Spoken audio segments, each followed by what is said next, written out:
Hi, my name is Monique. I'm a breastfeeding peer counselor here at Kenosha County WIC. So my job here is to offer you education during your pregnancy, breastfeeding education during your pregnancy, and breastfeeding support once you've had the baby. So I'll text you, I'll call you. I would typically offer you classes, but we're not meeting in person anymore. So, or for right now, hopefully, so virtually it is. So this video is going to talk about some common concerns. So the first thing I want to talk about are hunger cues. So we are under this misconception that crying is how babies tell us that they're hungry. And crying is the last way that babies tell us that they're hungry. If you're only feeding your baby when they're crying, then you've kind of reached that point where the baby is so hungry that they will finally latch on and kind of and then fall asleep. And they're not going to get very much milk. They're going to wake up kind of back in that same state of hunger. With very little energy. It's just a downward spiral of not getting enough and very low energy. So you want to make sure that you're waking your baby, or that you're feeding your baby at the earliest signs of hunger. So some early hunger signs are rooting, where the baby might be like just opening their mouth and like looking like they're trying to put something in their mouth. Some babies like put their hands in their mouths. They may turn their heads or something like that. Those are early signs of hunger. My favorite sign of hunger, my earliest favorite sign of hunger, is when they open their eyes. Period. If a baby opens their eyes, they're hungry. I mean, they're gonna want to eat at some point. So your best bet is to just feed them right when they open their eyes, and then problem solved. But the later signs of hunger are kind of, like I said, crying. Baby would be like, they'd have like these clenched up fists. They might arch their back, kind of be punching, like they're angry. Those are the late signs of hunger. And again, if you are waiting to feed your baby, then you'll have to calm them down first and then try to latch them, and that downward spiral. So just first signs of hunger. Something else that we get a lot, or that I probably hear most often from moms, is that they're concerned about whether or not their baby is getting enough. And it's a legitimate concern. It's totally understandable. Your breasts aren't clear. You can't say, I had 2 ounces in my breast and I baby nursed and now there's only an ounce left. You can't do that. So it's, how do you know if baby's getting enough? You want to make sure that when your baby is at your breast, that they're not just at your breast. You want to make sure that your baby is transferring milk. So you want to look to see if you can hear the baby swallowing, if you can see the baby swallowing. If you see a lot of like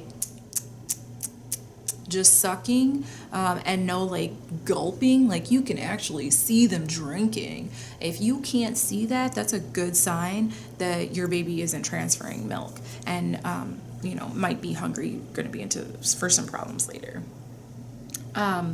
Keep in mind that babies are small, frequent feeders. So, we eat 3 times a day, and we should probably eat more often, So small, frequent meals, it's what we should be eating, and it's what babies are going to eat. So if your baby is waking up, every 30 minutes for a while, and then they might wake up every 30 minutes for 4 or 5 hours and then fall asleep for 4 hours, or 3 hours or something like that. Like that's kind of normal. It's okay if that's happening. But you just want to make sure that your baby is nursing at least every 1 to 3 hours. You can go less than an hour. You really don't want to go much longer than 3 hours. And if you find yourself, going longer than 3 hours, make sure it's only once a day. So if you're having a longer sleep, hopefully at night, 3 or 4 hours, that's it. You really want to be waking baby up like every 1 to 2 hours beyond that. If your baby is not waking themselves up to nurse every 2 hours, you need to be waking that baby up to nurse. You may have heard people say, baby needs to eat every 2 hours, baby needs to eat every 2 hours. And I think that some people have taken that as that babies can only eat every 2 hours, and that's just not true. So that's just for those babies that are extra sleepy, that aren't waking up to eat. If they're not waking up every 2 hours, wake them up. Do your best, okay? Milk production works on supply and demand, so just know that what you're doing in these first few days, even the first few weeks, is building up your milk production for the future. So the more that you demand milk of your body, the more that your body is going to produce milk. It's your body is like the most perfect machine. Like, your body is so amazing that it can just make more just based on a few signals. So keep nursing. There is no nursing too much. There is no baby just ate, can't be hungry. No, we just keep feeding the baby. All it's going to do is bring up your milk production. Another question that I get a lot is, how long does baby nurse? And to be completely honest, I have no idea. Your body is different than my body. Your baby is different than my baby, than her baby, than your mom's baby, your sister's baby. We're all just so different that there really is no telling. So you just want to follow your baby's lead. If your baby wants to eat, feed your baby. Okay.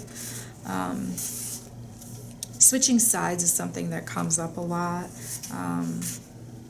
How you're going to latch your baby to your first breast and try and get them to finish that first breast. You're just going to kind of let them nurse as long as they want to nurse. They'll start to show fullness cues, like they might come off the breast, they might fall asleep, and those typically are signs that baby is finished.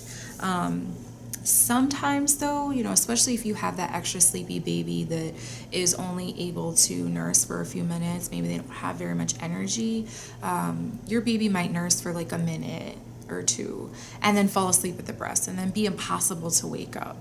So you're going to keep working on getting that baby to wake up.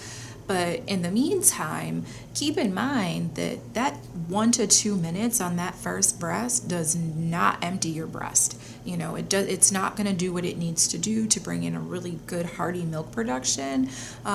So then what I always did was I would keep a hair tie around, and I would transfer that hair tie every time I was done feeding my daughter, so that I knew where I was going to start feeding her for the next feeding. So back to that scenario where your baby only nursed for 1 or 2 minutes on that first breast, if that hair tie would go on this hand, and then when I went to feed my baby again, when either she woke up again or when she woke up again, I would put her back to that same breast. And I really would just do my best to empty that breast as much as possible, and then maybe later offer her the second breast. Just remember that your breasts work independently of each other. So if you're always nursing on the one side, then the other side is going to not be able to demand or to supply as much because you're not demanding as much. So just do your best to try to get them rotated as much as you possibly can, okay? I think that's going to be it for this video. So check out the next one. We will talk about pain. Thank you. So I also want to talk about ways to kind of self-check. How do you know if baby's getting enough? So you'll want to, first of all, look at your baby. If your baby is alert, if your baby is waking themselves up to eat, if your baby's smiling at you and playing with you and happy to see you all the time, then that's a good chance that, nursing is going well. If your baby is always asleep and always very difficult to wake up, then you might want to be more mindful and pay more attention to making sure that, baby's transferring milk while they're at the breast. Also, weight gain. If baby's gaining weight, baby's getting milk. It's a little harder now to do weight checks. Doctors' offices aren't open. We're not really open for that. And then the last thing that you can check is just to remember that if it's going in, it's coming out. So if nothing's going in, nothing's coming out. All right. So baby should be peeing and pooping almost after every feeding, ideally after every feeding. So we're looking for 1 poopy diaper per day of life. And this is going to be baby's first poop. This is meconium. It's sticky. It's black. They're not going to let you leave the hospital until baby has his first poop. It transitions around day 3 to day 5 to this greenish color. And then from day 5 to day 7, it transitions to this yellowish color. I don't know if you can see it well, but one of them is kind of like clumpy, like mustard would be, and the other one's a little slick, kind of smooth. Either is fine. The color is what's important. So this is breast milk poop. Once your baby has poop this color, it should stay this color. Whatever you eat is not going to change the color of the baby's poop. So, if it goes from that yellow to like maybe back to that green or to a brown or a red or something, that's a cause for concern. That shouldn't be happening. So again, just make sure that you're watching for those diapers. If nothing is coming out, if I say, hey, how many times did baby poop today, and you're like, I don't know, and I say, okay, well, how many times did baby pee today, and you're like, I don't know, then that's concerning. So if you can't think back to when the last time your baby had a wet diaper or poopy diaper was, then that would be a cause for concern, okay? So that's going to end this video. I'll see you for the next one.